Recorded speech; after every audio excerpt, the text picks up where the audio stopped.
Betis. Welcome to Churros y Tácticas Podcast, live from my new digs. Check it out, folks. How do you like the new background? That's right, streaming live from my new patio. Times are good. These are good times. I have upgraded. All right. Thanks to all of your churros donations, Thanks to Diego you, has moved into his new dream house. my luxury pad. You have a ski hill in the backyard that looks like a chalet. Kind of looks like one of Drake's houses. That's exactly what it is. I just flew over in my private chopper. Might get some skiing in later. Maybe not. I don't know. Get the fire going, play some piano. But first order of business is, of course, addressing the Churros faithful. Welcome to Churros once again. Sorry for being MIA last week. Absolutely impossible to make it. But here we are back again, the dynamic duo, the most underrated, as I like to say, coming to you live for this pre-Champions League chatter, while also reflecting on what has been taking place in the domestic league. Because boy, oh boy, have the tables turned once again, or at least, there seems to be some... Is saying trouble in paradise an overstatement? Is that an exaggeration? Let's just say that What's the paradise? Barca? Well, we were up with a 9-point cushion. And Jeez, how low are the standards for paradise over there? You win a few games. You haven't played well in years. Now you play a few good games and it's paradise. Well, we were optimistic, Kiyan. We were definitely optimistic, but that is all in the past because, La Liga is back on again. It's not just a 2-horse race. Looks like it might be a 3-horse race. Yeah. It is definitely exciting. Things are heating up over here, but not in Nova Scotia where things are getting cold, judging from Kiyan's apparel. What's up? It's actually it's a little bit warmer than Toronto was. I was in Toronto on the weekend. I saw that. Yeah. Toronto's colder. Okay. Yeah, because the way it works, look, this is like grade 4 social studies. I think we learned this. Basically, but the ocean gets milder winters, cooler summers. And when you're landlocked like Toronto or Madrid, you get hotter summers and colder winters. So I just wanted to drop that knowledge on our Churros listeners. That's what people tune in for. So can I just add to that the humidity factor should not be underestimated in cold weathers. Like the humidity, it's kind of like wind factor. It makes you feel as if it's colder than what the temperature or what the thermometer necessarily is showing. The same goes with humidity. It does fucks with you, eloquently put. This is by far the most dad conversation I've had all week. The humidity just kind of hits your bones. You know what I mean? It really does. It really does. So, Kiyan, how have you been? Fantastic. You living are on a cloud right now. Living on cloud 9, yes. Doesn't matter if Real Madrid is good or bad. I'm having fun. Me and the boys, we are doing this thing now every night. We play 1v1 footy in the living room with a mini soccer ball, and one of us is goalie, and it's been getting really heated and really fun. So been enjoying that. Okay. And long gone are the troubles or the groans and moans of the 2-0 losses in Anfield and the 2-1s against Athletic Club, eh? Well, like I said many times before, I can't let grown men kicking a ball on some grass dictate my happiness. I have no control over Mbappe being offside or missing empty net chances or all the injuries that have come our way. So just got to learn to appreciate everything that happens. But this is a big game for us tonight, man. Yes. Really, really do not want to drop points again and then have to be in such a desperate situation the remaining 2 games. We're 24th, bro. It's like you guys don't have you guys have problems, but everything is relative, right? Your problem, you guys are flying in the Champions League. You have no issues in the Champions League. You're like basically the Real Madrid of this new format. I am gonna be. Thank you for that compliment. I am hugely looking forward to this match. You're playing an Atalanta side that is On fire. On fire, and like it's Yes. been rejuvenated. It's back to the Spalletti days. It's back to being, I think they're leaders of Serie A, sitting in the top 5, top 6 of the Champions League. What are your feelings heading into this match, knowing that, as you said, you need to win? You guys are 24th, and heading into this match, you're coming off of the good result, obviously away at Montilivi, never an easy task. A very convincing 3-0 win. That was a needed win after losing against Athletic Club. What's the sentiment in the Madrid camp at the moment? So I think it's interesting because it's the most urgent situation we've been in all season. And I am very interested to see how we react to that. Typically, when the backs are against the wall and you're in such a desperate situation, you tend to do more because you need to do more. So I hope to see a version of Real Madrid that plays with much more urgency than they have and much more seriousness because, you think back to that Clasico 4-0, that team was totally unserious. Like, I don't know what they were doing on defense for the majority of that game. And it just got worse and worse. So you just hope that the last few games give us momentum. Now, having said that, I think all Madridistas are slightly disappointed that we haven't been able to capitalize on Barca fumbling some of these games. There was one game. Which one was the game where we dropped points where we should have? It's all a blur to me now because I'm talking before the Girona game. I think we had Athletic Club. Right, Athletic. We had that game which we were hoping to obviously capitalize because you guys had just lost to Las Palmas, was it, or someone else? Yeah, something like that. But Barca are throwing us a lot of bones and a lot of lifelines by dropping points the way they have to. So, I Liga, hopefully definitely. I Champions League, Champions League. hopefully I Champions So by so the end of with this year. with what is it, match day 6? So including this one, 3 matches left to be played in the league phase. Yeah, I think the cutoff, you guys are at the cutoff, 24th, right? Or is it 24. Yes. 26th? 24th. So what, besides winning points and threes, let's say worst case scenario, you lose tonight's game against this Atalanta side. You guys playing away, right? Yep. Okay. That makes me a little bit more hopeful. But what does that mean? Would it come down to the last 2 games, like as in must wins, or is there still a margin of error for you guys? I had read somewhere, and if it's not accurate, I apologize. But I kind of just took it at face value, and I was like, okay, that doesn't seem too bad. And I could be wrong. But from what I understand, I think we need like 4 points from the last 3 games. Okay. So even if you lose, it's not absolute elimination. Well, you think about like, it's just the way this shakes out, right? There are 3 teams with 0 points. There's another team with 1 point, and then there's 4 teams with 3 points. And then the teams that are below us that only have 4 points, one of them is PSG. Another one is Stuttgart, who I think we have to play.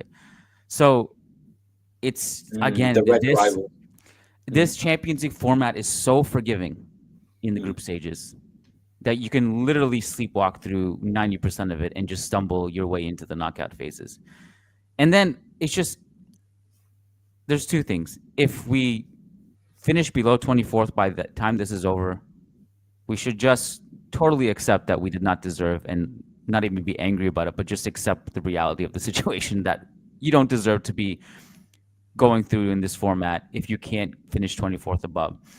The other thing I thought of just is kind of funny is like if you do finish 24th and you just scrape yourself in because you're just so like Real Madrid, Real Madrid, right? They're just when there's no desperation, there's no urgency. This is why we suck at league formats. If you just scrape in 24th and then you're like the team who finish in the top seed and you're like how the fuck is this our reward? We played so hard to get a top seed and we got to play these guys who just stumbled their way into 24th. So I don't know. It'll be really interesting how the table shakes out because there are some lower seeds. It's not just us. Like PSG is another one. Manchester City only has 8 points. So I'll be curious to know where they end up in this whole thing. But you look at some of the teams at the top. not including you guys who are you and Liverpool and Inter, you guys Dortmund, and you're playing Dortmund, right? Yeah. Tomorrow? You Hmm. guys are flying. But like Monaco, Aston Villa, Sporting, Brest, Lille, these guys are all pretty high up the table. Then it's fascinating, to be honest, to see the seedings. What's astonishing to me, sorry to kind of circle back to the Atalanta Real Madrid game. I was going Yeah, over some statistics, and I didn't realize that if they lose, if Madrid lose, it will be the first time in the European Cup or Champions League history that the winners of the previous edition have had a 3 game losing streak the following season. interesting. Uh, because obviously you guys have lost you've lost 3 of the 5 UEFA Champions League matches this so far this season. Yeah. Right. And I like just shudder to think about what would have happened against Dortmund if Vinny didn't take over that game, because Yeah. you remember we were down, I think, 2 goals at halftime, if I'm Yeah. not mistaken, and playing like absolute dog crap. Mm, mm, Second mm. half was fantastic, but like, we were not that far away from losing 4 games in this Champions League. So Vinny's back today, apparently. Okay. We're 3 hours before kickoff. Don't know if there's any updated news on that. Although, like, we don't know if he will necessarily start. Carlo said in the pregame that him and Rodrigo are both doubtful, or at the same level of doubt, at least. So I don't know what that means.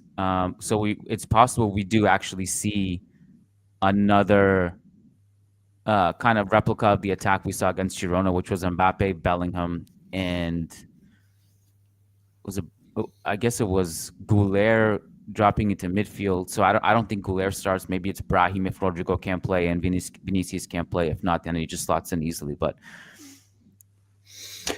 Kian, I want to ask you about Borussia, but I still have some lingering questions about Atalanta because um, how are you reminded, I guess I should say, what has been the evolution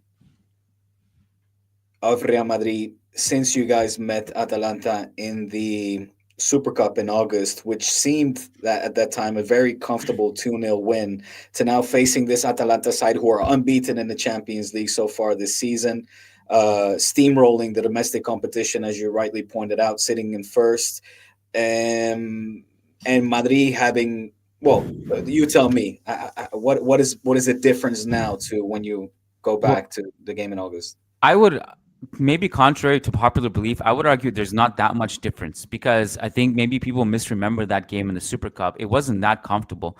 Okay. Atalanta gave us hell. And what essentially happened was once we went up 1-0, Atalanta started to open up more, and that led to the second goal and more chances. And our second half was much better because of that.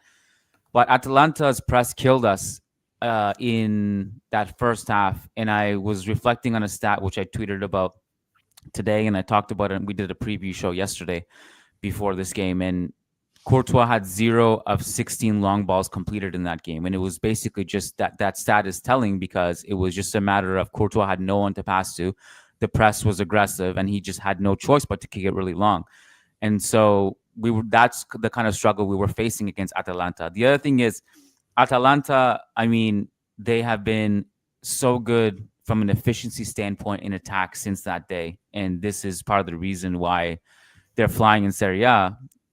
Between Retegui, who has been pumping in goals, and Lukman, who has been so important in both converting chances, but more importantly, like creating chances with his off-ball movement, and he's a good dribbler.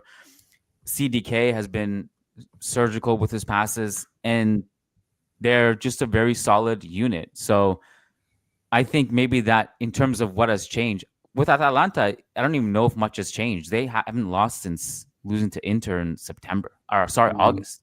So mm. they've just been pretty consistent throughout. With us, it's like hopefully we have some momentum now with this Girona win, and Mbappe has started to score slowly again. Not necessarily play well, but he was a little bit better against Girona.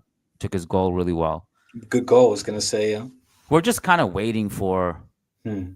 Mbappe to get going, like not just score here and there, but like to truly get going. I don't know if you saw his interview I in was gonna Canal. say, Yeah. what did you make of that? Any revelations? Um, there's probably only one that really stood out to me, and it was he was talking about his brother, Yeah. I And I figured, was yeah. like, oh, like we talked so much about pressures from the Sheikh and pressures from Macron, and we never really thought that that might be the reason he stayed in PSG. Was like the whole time Yeah. was like because of his brother. That was interesting. That was probably the newest thing to me. I don't know if there Yeah, was I think anything else that really stood out, I but think yeah, that was the main headline for sure, for yeah. sure. Something that anybody took into account. Did you take Mm. That and the issue? part where he said he was in love with the girl or something. True. He's only been in love once, right? Hopefully, this is like the true revenge. This is the village and origin story now for Mbappe. Gets his Mm. heart broken. Brother won't let him leave. There's pressure. There's these reports in Sweden about I sexual think assault. he put the Sweden thing somewhat to bed. I mean, I Yeah. don't want to I jump the mean, gun he either, it but the fact that basically he was a addressed it, nothing, like the way he yeah, addressed it. Yeah. yeah. So yeah, I cut you off. You're gonna say something about No, what did I? did you take issue at all, or maybe not? That's not the right way to word it.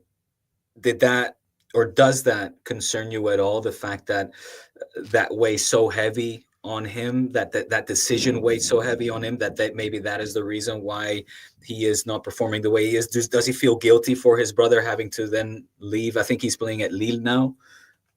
I think that weight plays on him. Well, I think it's hard to really pinpoint the source of the actual mental disruption that he's facing, and say this is the reason why. But I do have hope in that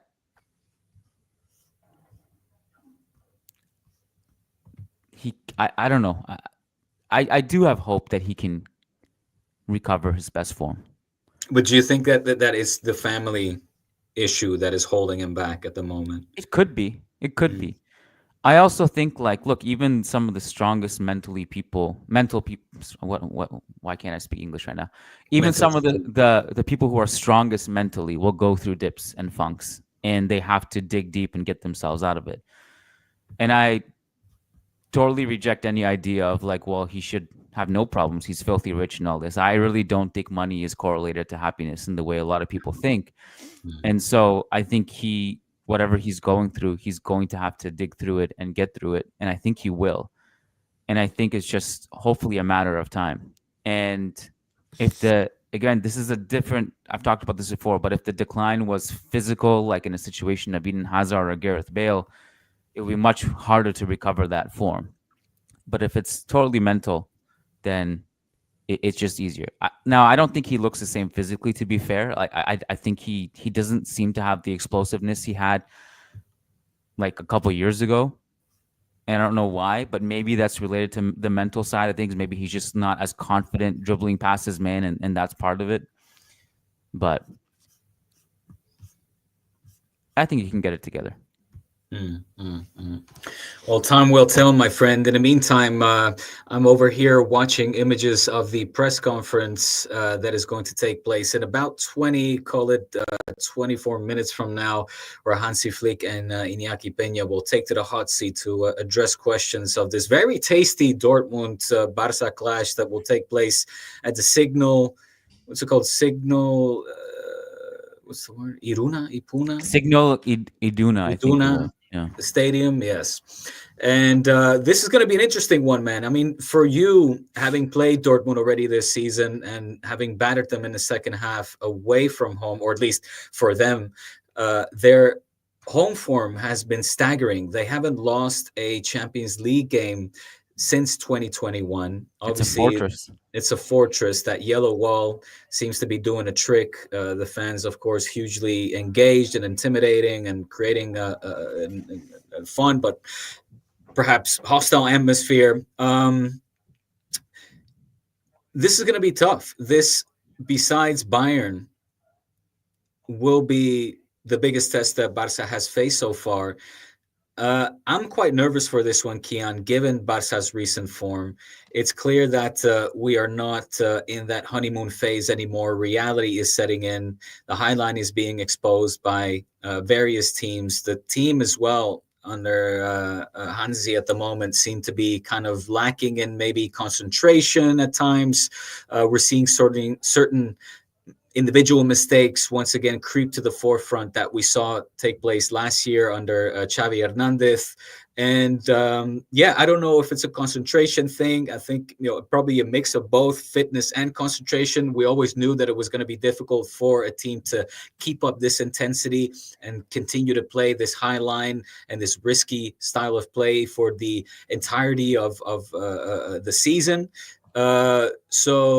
Again, I'm curious on your perspective as to how you see this game pan out, and I guess you're seeing a good chance here for Barca to stumble. So first of all, you have no reason to be nervous for this game because even if you lose, who cares? This is not going to be consequential to your Champions League title run at all. You're already qualified. Unless you want to make it in that top 8, though, ideally, right? I suppose. But unless you're more nervous about the ramifications or the aftermath of losing again and what that might do to the team's confidence overall to go through the bad patch, I think that's a more legit concern. But the interesting thing about Dortmund is, like you rightfully pointed out, what they're like at home. And I can just speak about my own experience. I was just going through my notes from that Dortmund game. I forgot I was in the stadium. And I only would have remembered because I wrote it down here. But in that first half, it was a lot of the struggles actually that we had against Athletic earlier, which was we were making these horrendous passing decisions coming out of the back. Lucas Vazquez made 2 really bad decisions that led to the 2 goals. Our tracking was bad. And then in the second half, we just brought the line higher. We were more aggressive and we just overwhelmed Dortmund. That's harder to do at their own stadium, obviously. Yeah. I guess I have questions for you to throw it back at you, because I haven't been keeping that close of an eye on Barca in the last few games, just looking at highlights and scores because of my traveling. The only thing I did catch from the Betis game was the goals and also Szczesny being a dick to the ball boy before the game. I don't know what that was all about. Felt bad for the guy. I wanted to run on the field and give him a hug. Szczesny is quite the personality. Seems to be, he's even without playing. There's a Szczesny story every week. Yeah. That was by far that was the first time I was reminded that Szczesny plays for you guys. Was that clip? I was like, oh yeah, Szczesny's there. So anyway, so what's the situation? Because I thought like when Lamine Yamal comes back, it would just kind of you guys would get your mojo back. Is there something deeper? Yeah, I mean, it's kind of what I was alluding to. It does seem like there is a sense of. I don't want to say complacency. It's definitely not that, but we are seeing individual mistakes hinder this team in moments where we're up on the scoreboard, where we really need to be putting games to bed. We're allowing teams to re-emerge and kind of, get a second wind. We saw it in Celta. We saw it in Las Palmas.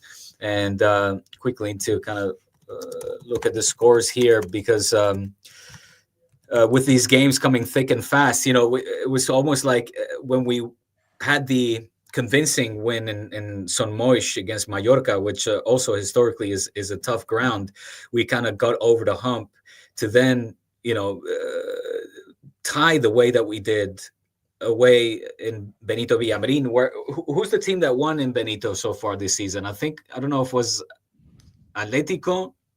But basically what I'm trying to say is we knew that it was going to be a place where it was going to be tough, and the team was not, had to be in full concentration mode, fully plugged in for the entirety of the match to then drop those 3 points that would have been vital to kind of build or keep a relatively safe distance with you guys, Madrid and Atletico, to have that slip away not once but twice through silly mistakes. You're talking about a Frenkie de Jong, clumsy tackle, clumsy stomp in the penalty area that was going to be a penalty this time around. I say this time around because we see them not always called. And then, of course, that final dagger in extra time that then led to the equalizer. By the way, shout out to, what's his name? Diallo, or anyway, it was a young Betis player from the academy that I think made his debut, got his goal as well, the equalizer in quite emphatic fashion. But from a Barca perspective, of course, you want to, see a team be able to control those kind of situations in those dire minutes where the Betis fans are going to amp up the ante, are going to be full force, and the team buckled. The team buckled, and it's not the first time now. We dropped points against Las Palmas, teams that we shouldn't have, dropping points against the Vigo, losing against the Real Sociedad. The going is starting to get tough right now. And it's all about how is this team going to react? How are they going to respond moving forward as crunch time sets in? So this is going to be a huge test against Dortmund, and hence me being nervous, maybe more so, as you rightly pointed out, not so much for the league standings, but for how this team will move forward, in both competitions, really, and how will it affect the morale.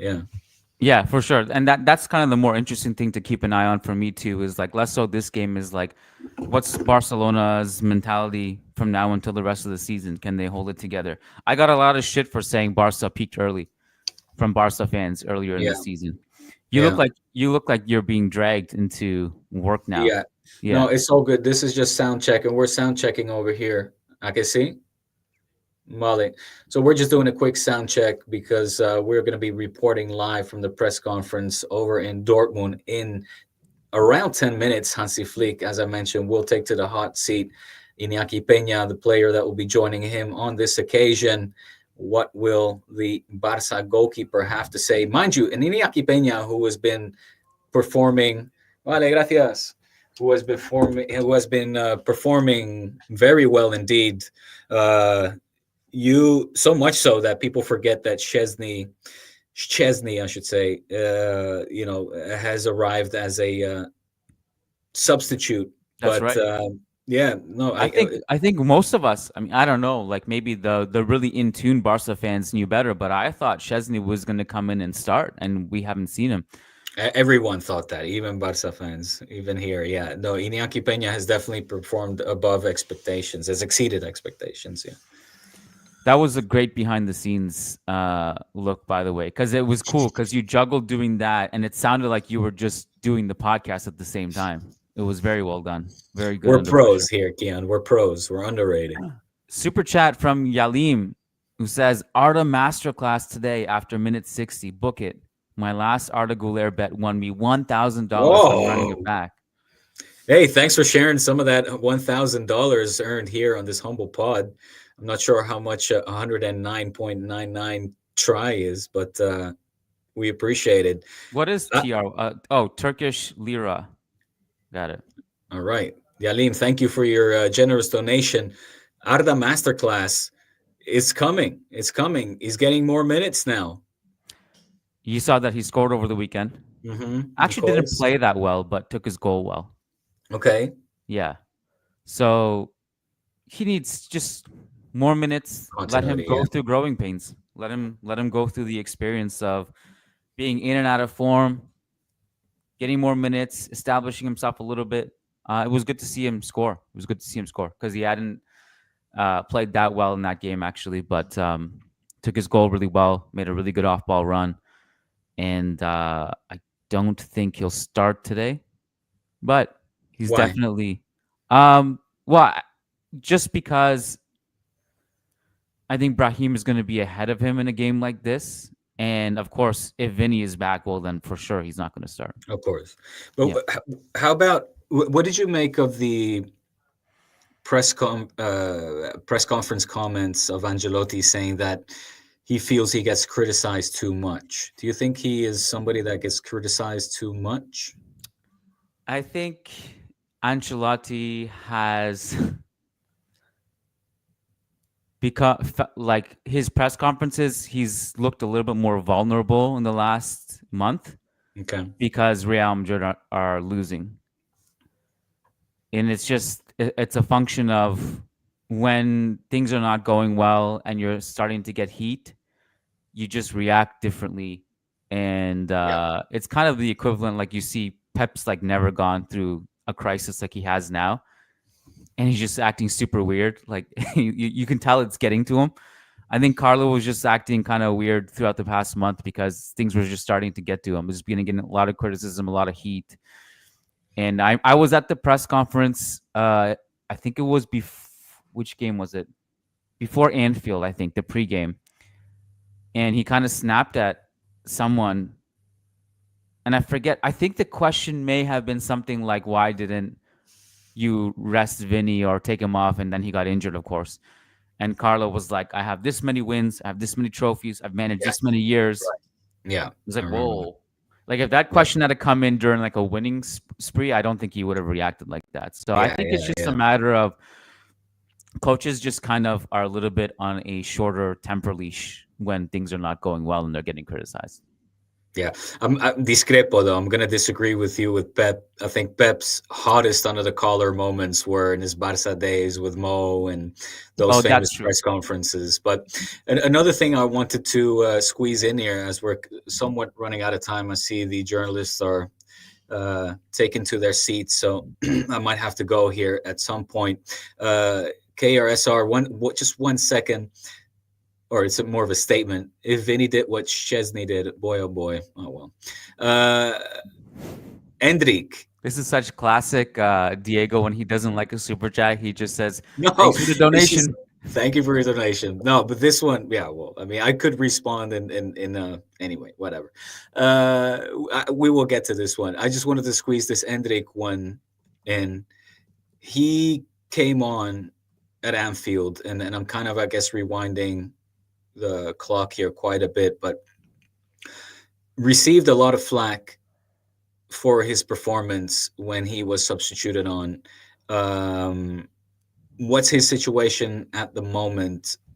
Is he a player that Carlo is going to give more minutes to in a games like tonight, or is he going to, I guess, protect him or shelter him and keep him on the bench for now? Because it would seem from what I've been reading anyway, and that's why I want to know your take, that Endrick is going through a bit of a rough patch now. And again, after injuring the Liverpool defender, he's in some hot waters amongst fans. And I think the Endrick situation is pretty straightforward to me. It's that things were not going well.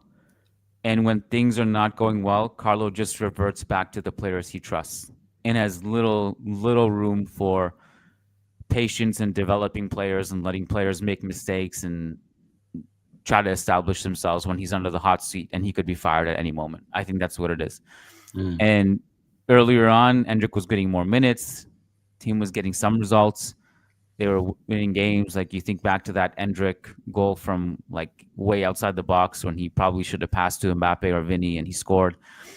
Like, Carlo's just going to play the younger players more if things are going well. That's my take on it. I think if Real Madrid were blowing out teams like 2 or 3-0, and Endrick would have played a lot more than he has. That's my take.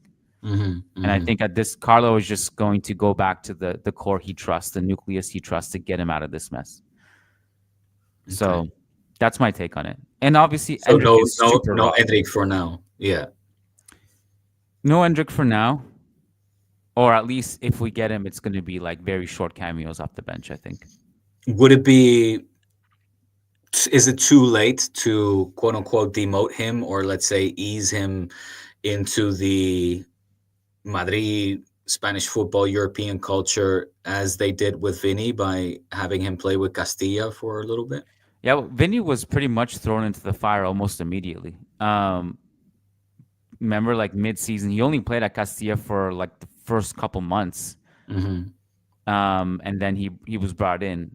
But I don't see that happening. It would be almost impossible to see a senior team player just be demoted to Castilla like that.